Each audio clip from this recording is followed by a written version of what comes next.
Hello बच्चों, कैसे हो आप सब। Welcome back to the channel Commerce Bandhu. बच्चों, आज की ये वीडियो पार्टनरशिप के एमसीक्यूज पर है।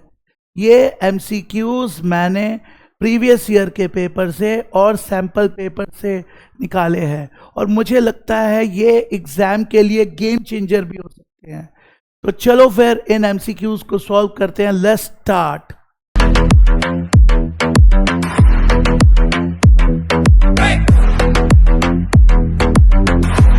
हाँ तो बच्चों, हम लोग स्टार्ट करते हैं। ये हमारा पहला एमसीक्यू पार्टनरशिप का। Yuvraj and Yogesh were partners in a firm sharing profit in the ratio of 2:1. They admitted Yogita as a new partner for 1/5 share in future profits. Capital of Yuvraj and Yogesh were 4,50,000 and 1,50,000 respectively. Yogita brought 2,50,000 as her capital. The value of goodwill of the firm on Yogita admission. हमें यहाँ पर योगिता ने जब admission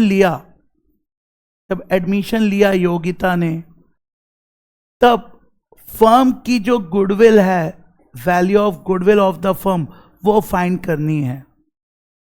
ये जो method है ये hidden goodwill का है। गुडविल वैल्यूएशन के कई मेथड है, ये मेथड हिडन गुडविल का है। Average profit, super profit, capitalisation of profit, और hidden goodwill is also the method of calculating goodwill. तो ये हिडन गुडविल है। आओ चलो देखते हैं कैसे सॉल्व होगा। योगिता कितनी कैपिटल लाई है? 2,50,000, 2,50,000। योगिता का शेयर कितना है? 1/5। ओके, अगर योगिता पूरे फर्म के लिए, पूरा फर्म ही उसने ले लिया होता तो कैपिटल लाती, पूरा फर्म उसने ले लिया होता तो कैपिटल लाती कितनी? 2,50,000 इंटू 5/1 रेसिप्रोकल। ये हो गया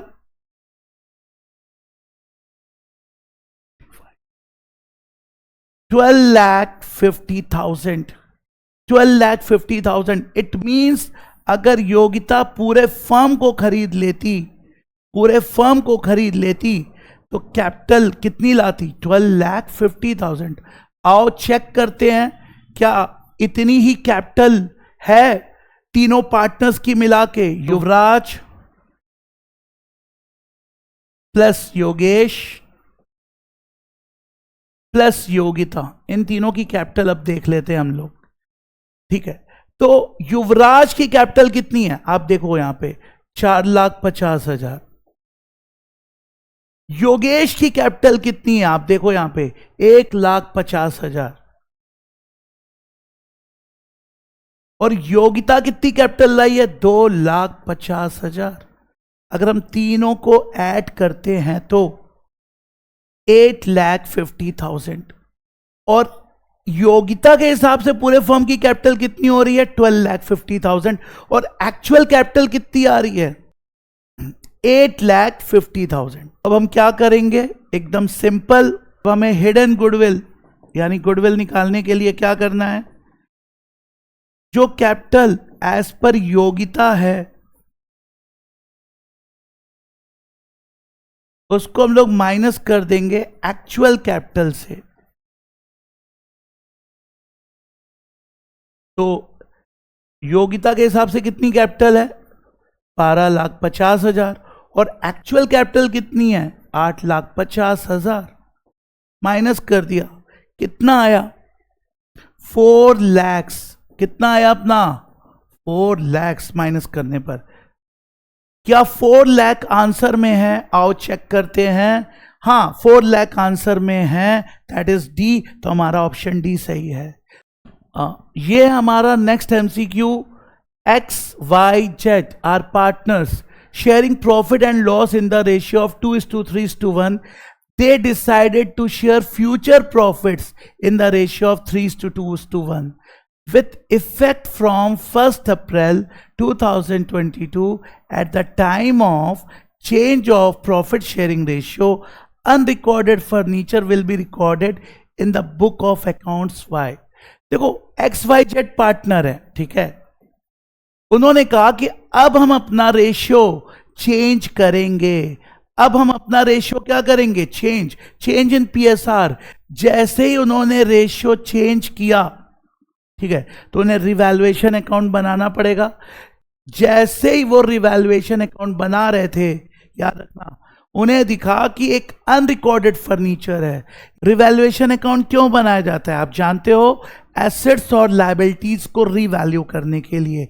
जब प्रॉफिट शेयरिंग रेशियो में चेंज होता है तो हम एसेट्स और लायबिलिटीज को रीवैल्यू करते हैं फिर से। तो जब हम रीवैल्यू कर रहे थे, हमने देखा एक फर्नीचर जो अनरिकॉर्डेड था वो हमको दिखा, और जैसे ही वो हमको दिखा, हम उसे वापस बुक में लेना है। तो जब इसे वापस बुक में लेंगे तो क्या एंट्री होगी? ठीक है, तो एंट्री हम लोग रिवैल्यूएशन की हेल्प से बनाएंगे। तो एंट्री बनाने से पहले मैं आपको समझा दूं, ये रिवैल्यूएशन अकाउंट बना, आप जानते ही हो, इधर आप एक्सपेंस और लॉस लिखते हो और इधर आप प्रॉफिट और इनकम, यानी डेबिट साइड एक्सपेंस और लॉस और क्रेडिट साइड प्रॉफिट और इनकम। जब कोई न्यू एसेट मिलती है तो हमारा एक्सपेंस लॉस हुआ कि प्रॉफिट इनकम? Profit income. तो हम इसे क्रेडिट साइड लिख देंगे बाय फर्नीचर। तो क्या ऐसा कुछ है क्या हमारे ऑप्शन में? आओ चेक करते हैं। Debiting it to partners capital account, नहीं भैया ये तो होगा नहीं। Debiting it to revaluation account, debiting it to revaluation account, भाई इसे डेबिट करना है रीवैल्यूएशन अकाउंट में, हमने डेबिट नहीं किया है। Crediting it to revaluation account, जी हाँ, हमने रिवैल्यूएशन अकाउंट में इसको क्रेडिट किया है। इट का मतलब यहां फर्नीचर से है, तो ये ऑप्शन सी हमारा सही है। तो चलो हम चलते अपने नेक्स्ट MCQ पर। This one, Neeta, Suman and Harish were partners in a firm sharing profit in the ratio of 3:2:1. Suman retired from the firm on the date of Suman's retirement. 30,000 was due to her. It means जब सुमन retire हुई तो 30,000 उसको due था। The remaining partners, जो बचे हुए partner है, उन्होंने डिसाइड किया कि हम इसे 3 ईयरली इंस्टॉलमेंट में पे कर देंगे starting from the end of the first year, यानी पहले साल के एंड से। ठीक है, 30,000 विल बी ट्रांसफर्ड। ये ध्यान से सुनना है, लास्ट लाइन MCQ की बहुत इंपॉर्टेंट होती है, उसको आप ध्यान से पढ़ना।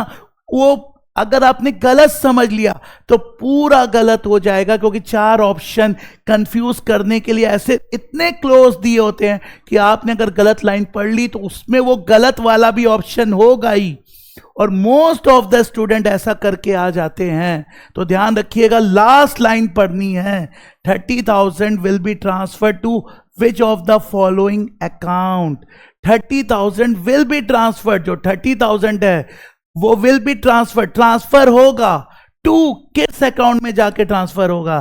भाई समझो, पार्टनर्स कैपिटल जब हमने बनाया तब हमें पता चला कि ये जो सुमन है इसका ड्यू आ रहा है कितना? 30,000। सुमन का ड्यू आ रहा है 30,000, तो इस 30,000 को हमें पे करना है। तो अब हम पार्टनर्स लोन अकाउंट बनाते हैं और वहां पे से 3 इंस्टॉलमेंट में पे करेंगे। तो 30,000 को हम लोग कहां ट्रांसफर कर देंगे? पार्टनर्स लोन अकाउंट में ट्रांसफर कर देंगे। तो अब क्या ऐसा लिखा है? हाँ, पहला ही ऑप्शन है सुमन्स लोन अकाउंट, तो हम इसे सुमन के लोन अकाउंट में ही ट्रांसफर कर देंगे। तो यहां पे हमारा ऑप्शन ए सही है। ये हमारा नेक्स्ट MCQ। खुशी, नमिता एंड मानवी were partners in a firm sharing profits and losses in the ratio of 5:2:3. On 30th June 2022, Khushi died. The partnership deed provided that on the death of the partner, her share of profit till the date of death was to be calculated on the basis of average profit of last 3 years less 10,000. और ये last 3 years के हमें profit और loss दिए गए हैं। अब ये मैंने कहा था last line is very important, very very important, ध्यान रखना। Khushi's share of profit till the date of her death was, यानी हमें खुशी का शेयर निकालना है प्रॉफिट में उसकी डेथ तक का। मींस ये देखो यहां बैलेंस शीट बनी, 1 अप्रैल आया, गाड़ी चल रही थी, बेचारी खुशी 30 जून को उसकी डेथ हो गई। तो यहां से यहां तक का हमें प्रॉफिट निकालना है, फिर खुशी का शेयर उसमें फाइंड आउट करना है। तो क्वेश्चन हमको कह रहा है कि जो हमारा प्रीवियस 3 सालों में प्रॉफिट हुआ है, एवरेज प्रॉफिट, वो इस साल होगा, वही इस साल होगा। उसमें से 10,000 हमको क्या कर देने हैं, लेस कर देने हैं। तो भैया 3 साल का एवरेज प्रॉफिट ये दिया गया है आपके सामने, 2020, 2021 और 2022। तो पहले साल हमें प्रॉफिट हुआ है कितना, 1,20,000। यस, दूसरे साल ब्रैकेट में है, मीन्स हमको लॉस हुआ है, और तीसरे साल हमको प्रॉफिट हुआ है कितना, 1,70,000, और ये हमने -50,000 कर दिया 3। तो जो इसका टोटल आया वो है 2,40,000 डिवाइडेड बाय 3, दैट इज 80,000। ये हमारा एवरेज प्रॉफिट आया, जिसमें से हमें 10,000 माइनस करने हैं। 10,000 हमने माइनस किए, हमारा आंसर आया 70,000। ये हमारा यहां से यहां तक का क्या है प्रॉफिट, 70,000।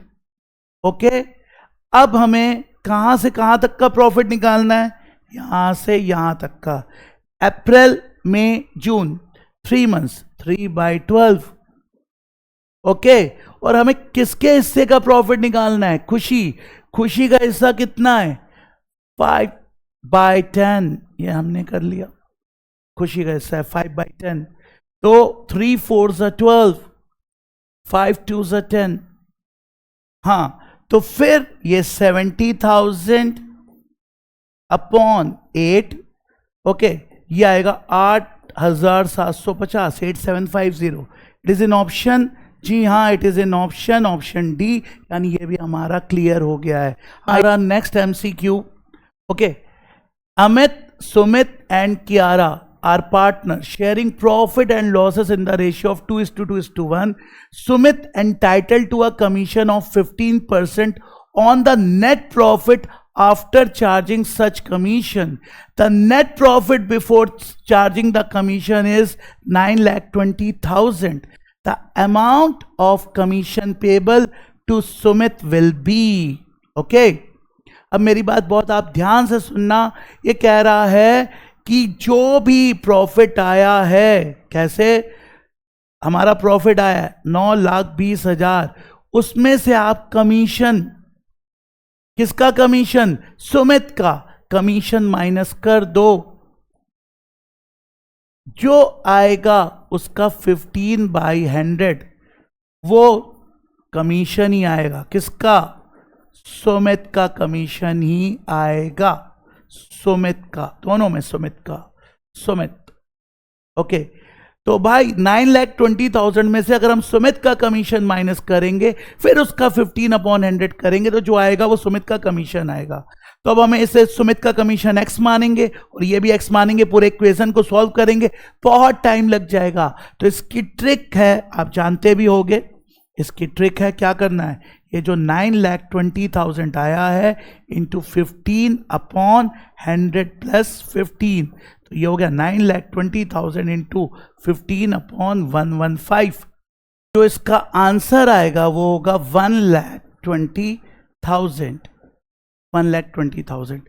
तो 1,20,000 के ऑप्शन में, जी हाँ पहला ही ऑप्शन है, ऑप्शन ए अपना आंसर में है। एमसीक्यू सॉल्व करते हैं।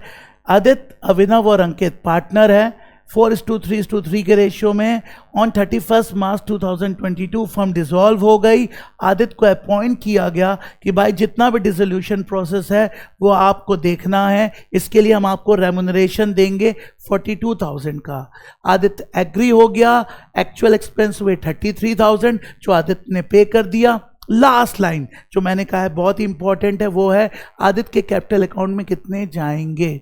तो मैं यहाँ पे थोड़ा सा आपको एक्सप्लेन करूंगा, डायरेक्ट भी कर सकते हैं लेकिन एक्सप्लेन कर दूंगा ताकि आपको समझ में आ जाए, क्योंकि अगर डिसोल्यूशन का ऐसा कोई और क्वेश्चन आता है तो आप इजीली कर सको। तो चलो फिर हम लोग देखते हैं। ठीक है, आपने आदित्य को अपॉइंट किया कितने के लिए, 42,000।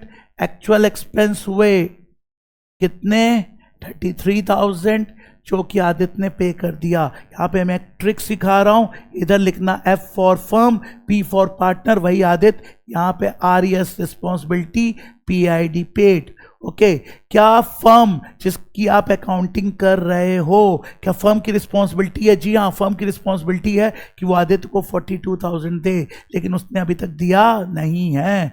पार्टनर आदित्य की रिस्पॉन्सिबिलिटी है जो भी एक्चुअल एक्सपेंस हो, जो कि 33,000 है, वो पे कर दे, बेचारे ने पे कर दिया। ओके, तो अब हम इसको चना एंट्री के थ्रू देखते हैं। RPN, रियल पर्सनल नॉमिनल, बहुत इंपॉर्टेंट है।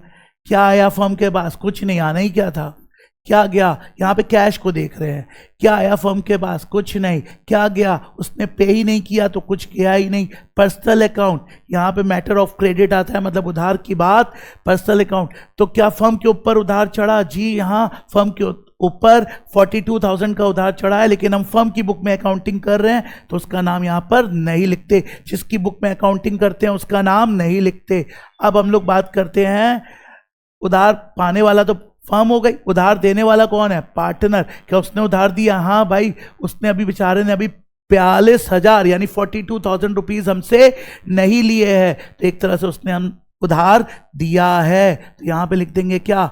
आदित्य कैपिटल कितने का उधार दिया है? 42,000। यस और नो? हाँ, अब देखो नॉमिनल, अब चाहे तो आप करो या ना करो, नॉमिनल में रियलाइजेशन खुलेगा। आपको आदित्य कैपिटल में 42,000 है, वो आ गया है। रियलाइजेशन फर्म की जिम्मेदारी होती है, तो रियलाइजेशन उसकी बुक में खुलता है। फर्म की जिम्मेदारी आपको यहाँ पे दिख रही है, तो रियलाइजेशन खुलेगा 42,000। यहाँ पे जो एंट्री बनती है वो बनी रियलाइजेशन टू आदित्य कैपिटल।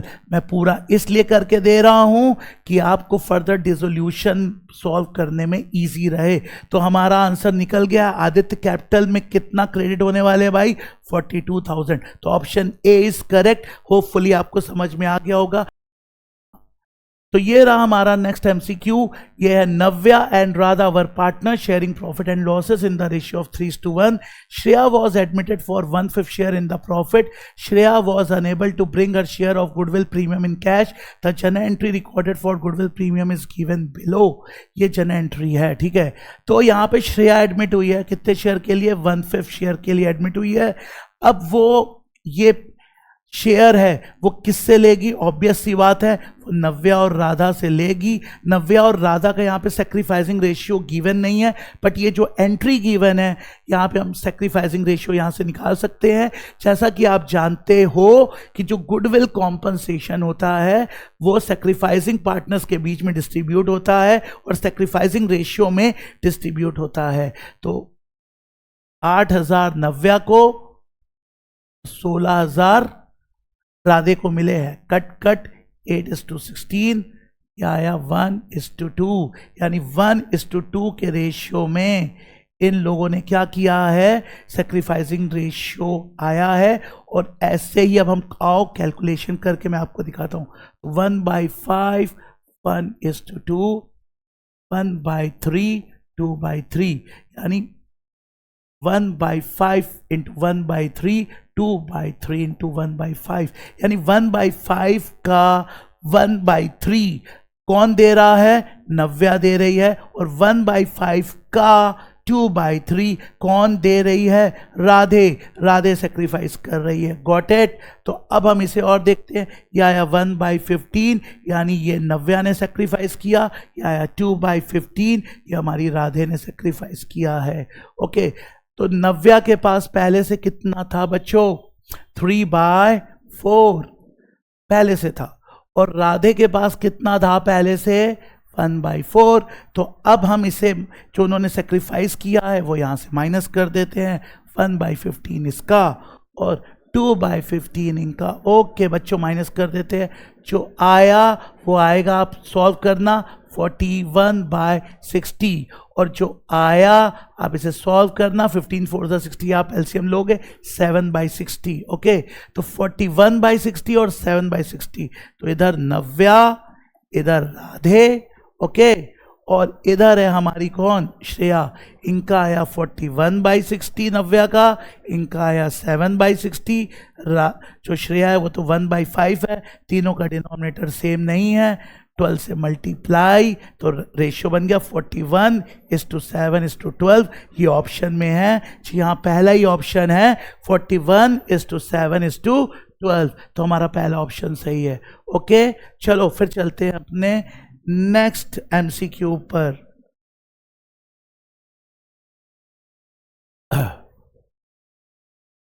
ठीक है, नेक्स्ट एमसीक्यू आपको दिख रहा होगा, that is very very easy. इसमें कुछ भी प्रॉब्लम नहीं है। जिसे भी WCR यानी वर्कर कॉम्पनसेशन फंड मालूम है वो इसे इजीली सॉल्व कर सकता है, उसे किसी भी तरह की कोई प्रॉब्लम आने वाली नहीं है। तो भाई ये कृति, हीना और निधि है 3:2:1 में। निधि रिटायर हो गई, चलो भाई रिटायर हो जाओ, कोई बात नहीं है। ठीक है, on the date of her retirement जो वर्कर कॉम्पनसेशन फंड है बैलेंस शीट में वो 1,50,000 है, और वर्कर कॉम्पनसेशन का जो क्लेम आया है दैट इज 1,20,000। ठीक है, how much amount of worker compensation fund will be credited to Nidhi's capital account? तो कितना अमाउंट WCR का निधि की कैपिटल अकाउंट में क्रेडिट होगा? वेरी इजी, आप एंट्री से देखो, WCR वाइट वर्कर कॉम्पनसेशन फंड डेबिट कितना है अपने पास? 1,50,000। भाई क्लेम आ गया, मैं एंट्री इसलिए दिखा रहा हूं आपको, फर्दर बहुत आराम रहेगा, काफी कुछ आप सीख जाओगे। Provision for claim, PFC, provision for claim, कितने का क्लेम आया? 1,20,000 का आपके पास क्लेम आ गया है। ठीक है, अब 1,50,000 का फंड था, 1,20,000 का क्लेम आ गया, बचा कितना? 30,000। जो बच गया वो बट गया किसके बीच में? पार्टनर्स के बीच में, कृति, हिना एंड निधि। हमें निधि से मतलब है, हम बाकी का क्यों निकाले? बचा कितना है? 30,000। 30,000 में हम लोग किसका हिस्सा देख लेंगे? निधि का शेयर, दैट इज 1/6 करेंगे, आ जाएगा 5,000। तो माय ऑप्शन इज 5,000। क्या ऑप्शन में है? हाँ है, सी, इट इज सी ऑप्शन है, तो सी ऑप्शन राइट। ओके, तो ये रहा हमारा नेक्स्ट MCQ। ओके, अब आप ध्यान से देखना, ABC were partners in a firm sharing profit and losses in the ratio of 1/2, 1/3, 1/4. D admit हो गया इन द फर्म में 1/6 शेयर के लिए।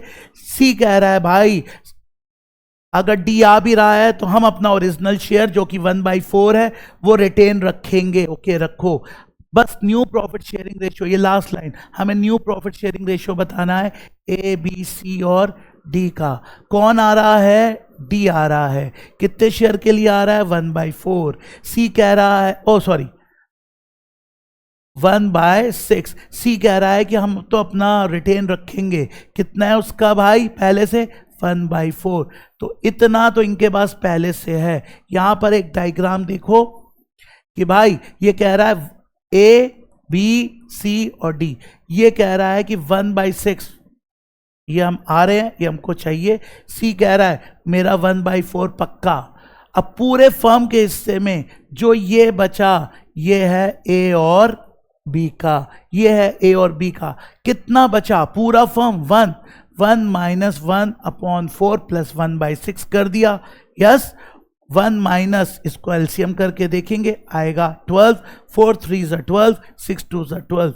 ओके, 1 - 5/12 किया, आया 12 - 5/12 आया 7/12। यानी ये हिस्सा बचा कितना? 7/12। ये जो 7/12 है इसे कौन लेंगे? इस 7/12 को लेंगे A और B। किस रेशियो में? जो उनका पुराना रेशियो था, उनका पुराना रेशियो है 1/2 और 1/3। आओ चलो इसको कर लेते हैं यार, 1/2 1/3। ओके, यह आया 6, 2 3 6, 3 2 6।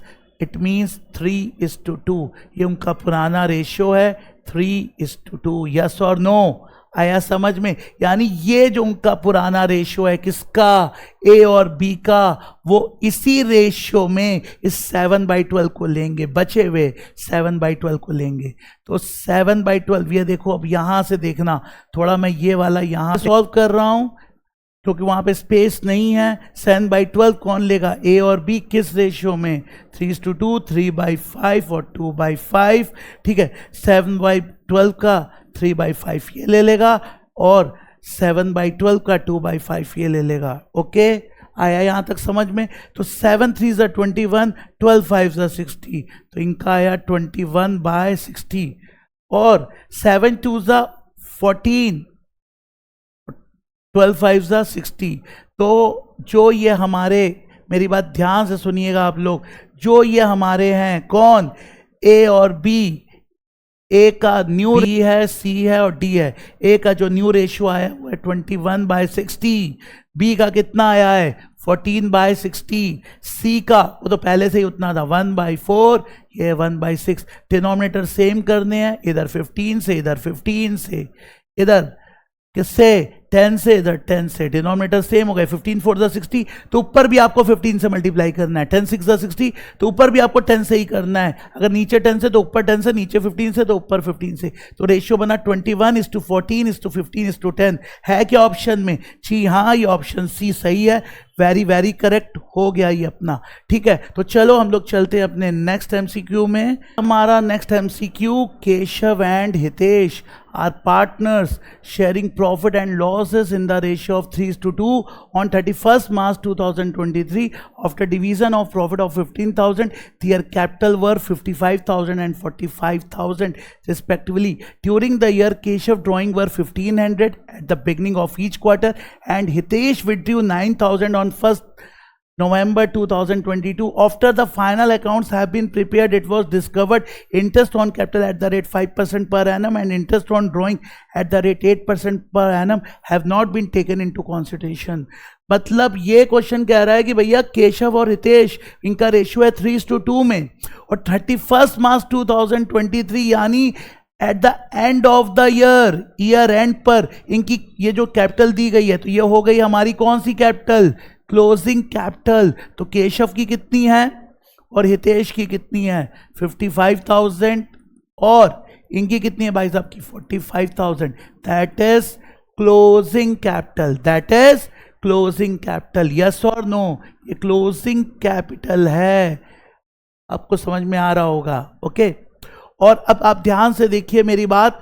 अब कह रहा है कि ड्यूरिंग द ईयर जो ये केशव है इसने 1500 हर क्वार्टर में निकाला है। तो एक साल में 4 क्वार्टर होते हैं, इसने 4 बार निकाला है, तो 1500 इंटू 4 6000 हो गया। और हितेश ने केवल एक बार विड्रू किया है, विड्रू 9000 हो गया, उसका 9000 विड्रू हो गया केवल एक बार। After the final accounts have been prepared, ये देखा गया कि उन्होंने ना तो इंटरेस्ट ऑन ड्राइंग लिखा है और ना इंटरेस्ट ऑन कैपिटल लिखा है। चलो कोई बात नहीं, तुमसे गलती हो गई है, देखते हैं। बस ये कह रहा है ओपनिंग कैपिटल ऑफ केशव बता दो। क्लोजिंग दिया गया है, ओपनिंग बताना है, तो उल्टा चलते हैं क्लोजिंग से ओपनिंग की तरफ। जब क्लोजिंग से ओपनिंग की तरफ चलते हैं तो जो कैपिटल को बढ़ाता है उसे माइनस कर देते हैं और जो कैपिटल को कम करता है उसे क्या कर देते हैं, ऐड कर देते हैं। तो भाई सबसे पहले हमें दिया गया है कि जो ये कैपिटल दी गई है, मेरी बात सुन रहे हो? हाँ, उसमें जो 31 मार्च को प्रॉफिट हुआ था 15,000 का, वो ऑलरेडी इन्होंने एडजस्ट कर दिया है। तो प्रॉफिट से कैपिटल बड़ी होगी कि कम हुई होगी? सर बढ़ी हुई होगी। तो बड़ी होगी तो हमें तो यहाँ पे उल्टा करना है, तो हम यहाँ पे क्या कर देंगे, माइनस कर देंगे। यानी जिन आइटम से कैपिटल बढ़ती है उन्हें हम यहाँ पे माइनस कर रहे हैं, क्योंकि हम क्लोजिंग से ओपनिंग की तरफ चल रहे हैं, उल्टा चल रहे हैं। तो कितना है 15,000। 15,000 जो है उसे आप 3:2 में जब बांटोगे तो 3/5 और 2/5 कट गया, कितना आया 3000। 3 3 9, भाई जो हमारा केशव है उसका 9,000 और जो हमारा हितेश है उसका 6,000, तो ये आ गया 9,000, ये आ गया 6,000। ओके, और फिर कह रहा है कि इस ड्यूरिंग द ईयर में हमने भाई क्वार्टरली विड्रॉ भी किया है, तो विड्रॉ कर रहा है, ड्राइंग हुई है, ड्राइंग से कैपिटल कम होती है, लेकिन यहाँ पे उल्टा करना है तो कम हो रही है, तो उसको उल्टा करने का मतलब क्या हो गया, ऐड कर दो। ड्राइंग को हमने ऐड कर दिया, कितना अभी बताया, 6,000 इनका और 9,000 इनका। तो अब आओ 55 में हम 6 ऐड करते हैं, 61, 61, 55 और 9 क्या करते हैं माइनस, तो हमारा आ जाता है कितना, 52,000। इसका हमको निकालना ही नहीं है, निकालते तो ऐसे ही करते। ओके, तो ये 52,000 अपना आया। क्या ये ऑप्शन में है? जी हाँ, ये ऑप्शन में है ऑप्शन डी। यस और नो? अब यहां पर एक क्वेश्चन और है, amount of interest to be charge on Hitesh drawing. Hitesh के ड्राइंग पर कितना इंटरेस्ट होगा? तो हितेश का ड्राइंग कितना है? हितेश विड्रू, कब उसने विड्रू किया है? 9,000।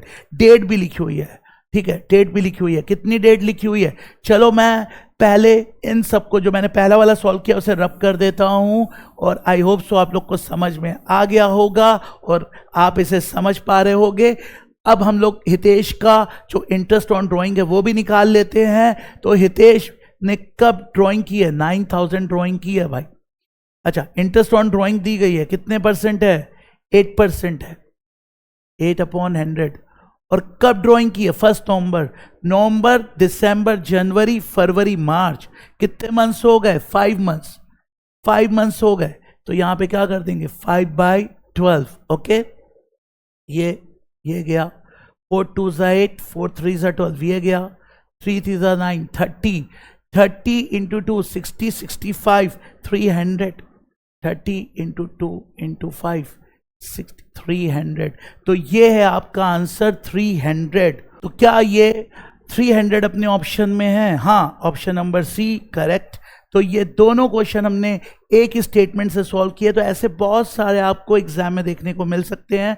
तो चलो फिर हम लोग चलते हैं अपने नेक्स्ट एमसीक्यू पर।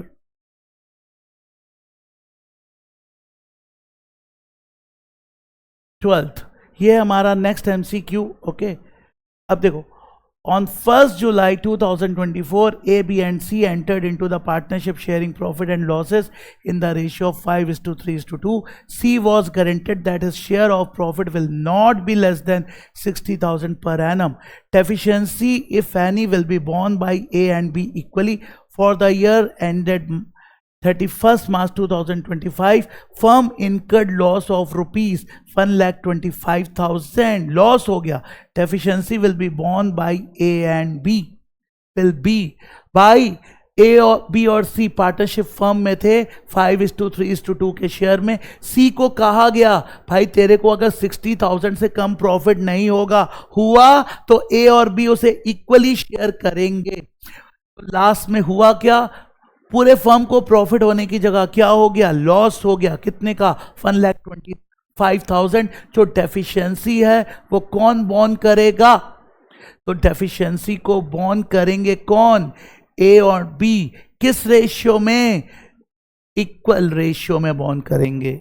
चलो फिर इस क्वेश्चन को सॉल्व करते हैं। जैसे कि हमें मालूम है कि लॉस हो गया 1,25,000 का, 5:3:2। हमें सी के लॉस से मतलब है, दैट इज 2/10। इसे आप सॉल्व करोगे 25,000 आएगा, 25,000। ए और बी को भी लॉस हुए हैं, कितने? उनसे हमें अभी कोई मतलब है ही नहीं। Got it? तो अब भाई सी को लॉस हो गया, ठीक है, हो गया। कितने का? 25,000 का। ओके, ठीक है, अब लॉस हो गया, इसका कॉम्पनसेट कौन करेंगे? ए और बी। तो ए और बी को पहले ये 25,000 और घर से लाने पड़ेंगे। हाँ भाई, लॉस तो कॉम्पनसेट हो गया। गारंटी कितने की है? 60,000 का प्रॉफिट होना चाहिए। अभी 25,000 लाने से केवल लॉस कॉम्पनसेट हुआ है। इन्हें क्या करना पड़ेगा? इन्हें 60,000 और देना पड़ेगा। नहीं भाई, 60,000 के आगे देखो क्या लिखा हुआ है? Per annum. बहुत बच्चे यहां पे गलती करने वाले हैं। 60,000 के आगे क्या लिखा हुआ है? Per annum. और वो कब पार्टनरशिप में एंटर हुए हैं? 1 जुलाई 2024 को एंटर हुए हैं। यानी 60,000 जुलाई से लेकर आप मार्च तक आप अगर काउंट करोगे तो 9 मंथ्स होते हैं. 9 by 12, 3 3 are 9, 3 4 are 12, 4 15, 15,000 into 3 45,000. It means उन्हें 45,000 का प्रॉफिट की गारंटी ली है साल. ओके, तो ये 45,000 वो और ऐड कर लेंगे, तो टोटल कितना हो गया? 70,000 उसे वो देंगे.